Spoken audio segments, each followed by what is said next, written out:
আসসালামু আলাইকুম। মালয়েশিয়া প্রবাসী আমাদের বাংলাদেশে ভাই বোনরা আছেন, আপনাদের জন্য একটা খুব বড় সুখবর আছে।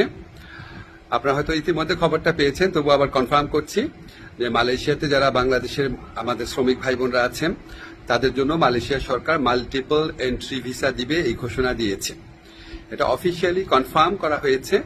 আমরা যখন গত মে মাসে মালয়েশিয়াতে সফর করি, তখন মালয়েশিয়ার যে স্বরাষ্ট্রমন্ত্রী আছে ওনার সাথে আমার এবং আমাদের যে ডেলিগেশন টিম ছিল, আমাদের মিটিং হয়েছিল।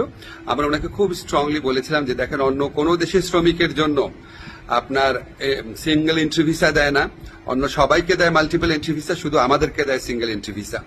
তো উনি আসলে খুব অবাক হয়েছিলেন শুনে। উনি সংশ্লিষ্ট কর্মকর্তাদের জিজ্ঞেস করেছিলেন, মিটিং এ যারা ছিল তারা ওনাকে কনফার্ম করেছে যে বাংলাদেশের ক্ষেত্রে এই বৈষম্যমূলক ব্যবস্থাটা আছে।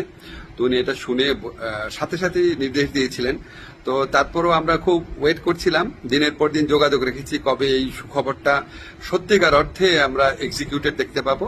তো আমরা কনফার্ম হয়েছি, মালয়েশিয়া সরকার এখন থেকে আমাদের যারা বাংলাদেশি শ্রমিক ভাইরা আছেন তাদেরকে মাল্টিপল এন্ট্রি ভিসা দিবেন। তো ইনশাল্লাহ আরো মালয়েশিয়ার ব্যাপারে ইনশাল্লাহ আরো কিছু গুড নিউজ আমরা অচিরেই দিতে পারবো।